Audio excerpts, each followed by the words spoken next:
And there's Okay, no way he could have had the card number except for going into your wallet. Exactly, because I even asked. In part 1, we uncovered how Planted Roots from Fort Worth, Texas was essentially running a plant Ponzi scheme. Another time I go, you're just a really smart criminal. Like, your brain figures out how to swindle them. Your brain doesn't figure out how to make this business better. Robbing Peter to pay Paul, whether it be a customer or a plant vendor. By 2022, the plant industry has come back to its senses, but Eddie and Alexis move into a lavish space, paying $8,000 a month. When they find themselves underwater, they reach out to the very people that they scammed for investment, their customers. Many say no, but a few compassionate people gave in to Eddie's sob stories.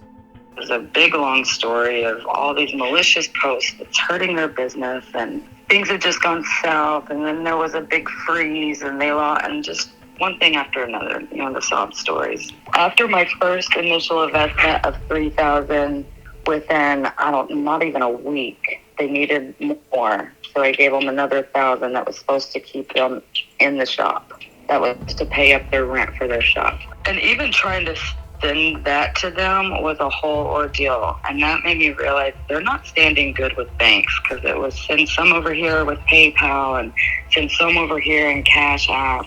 You send the money and you become part-time there. What happens after that? It started off very odd, very weird. It's supposed to be like, oh, you start Monday. And then it's like, oh, well, we're not going to be open. And I finally get in and see the way that things are being done. And number one, I was like, you don't even have signage on your building. How do people know you're here? The doors are closed most of the time. Why are the doors closed all the time? And it's, oh, we're sick over here, or the baby's sick over there. Like, there's all these excuses as to why they won't open their doors, which they kept the doors shut, not because anyone was sick, not because of the problems they had, because they didn't want people showing up to get plants because they didn't have them. When they would say the shop would be open, I would show up and they're like, we can't open the shop.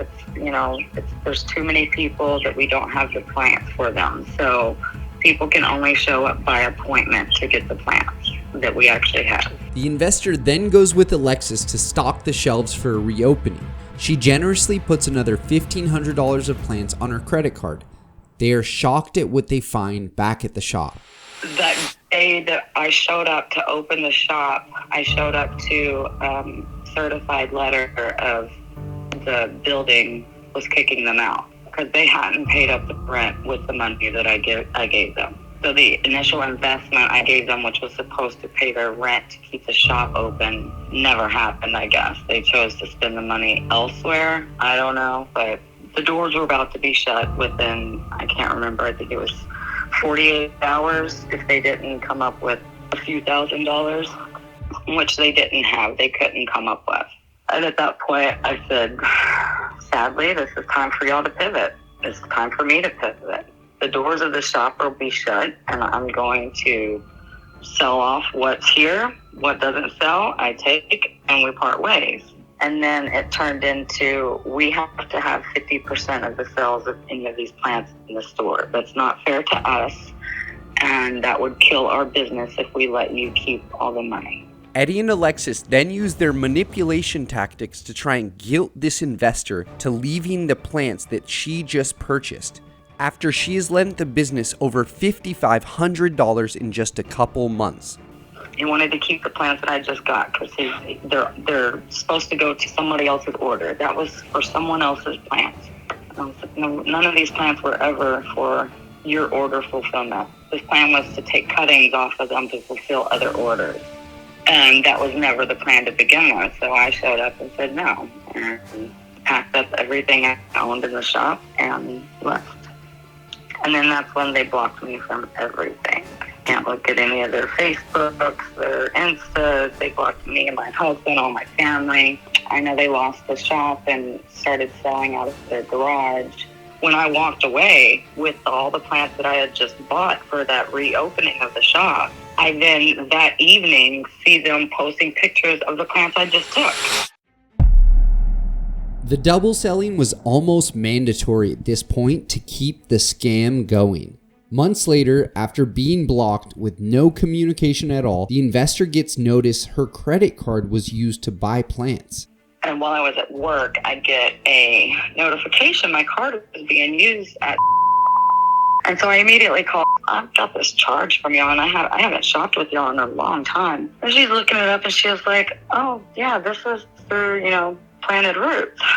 I'm like, "Excuse me?" And she said, "Yeah, did you happen to loan Planted Roots any money?" And I said, "Well, yeah, I have." And she's like, "Okay, so we talked about this earlier." And I was like, "I'm just now calling you. I haven't talked to you at all." And she said, oh man, that means that this is happening to more than one person. So what do you mean? She said, well, I just got off the phone with a lady that is, inquiring again because she's got a charge on her credit card and she hasn't bought anything, and it's under Planted Roots. And she said, did you ever give them this credit card? And I said, no, I never gave them this credit card. I never even used this credit card at their business. A card that I know what I use it for. And so then that leads me to believe that they must have gone through my wallet in the shop while I was there working with them, because how else would they have come across this particular credit card number? Yeah, so that's when I said, okay, this gives me the actual shot to do something legally, because this is no longer a business deal gone bad. This is theft. I contacted Fort Worth PD, and then that's when Eddie first reached out to me to try and rectify this situation, because there's a sob story as to how this accidentally happened or something. And at that point, you've ignored me on my part of trying to make things right, so I'm going to ignore you on your part. And never responded, and just went ahead and filed the charges of theft. And there's no way he could have had the card number except for going into your wallet. They would have never had access to that credit card number other than my purse being right there under the counter when, I was working in the shop. I was working in the greenhouse. I was doing their propagations and all of the shop maintenance. So they very well could have had the chance to get into my wallet. And they did this to another buyer as well, you mentioned? Yeah. And the lady, she explained that lady had loaned them money as well. And so I was like, okay. And that makes me think they're targeting us because they know that we had the money. And I believe now he's selling out of the back of the veterinary clinic that he works at. Not only do we have countless customers scammed, but we have individuals Eddie preyed on for their kindness. Hey Eddie, go get a job so you can support your family and pay back all the people you owe money to. Please report this Instagram profile and your experiences to the Fort Worth Police Department and the Criminal Investigation Division of the Comptroller of Texas. Here is their contact. There will be more parts to come in this. This is an active investigation.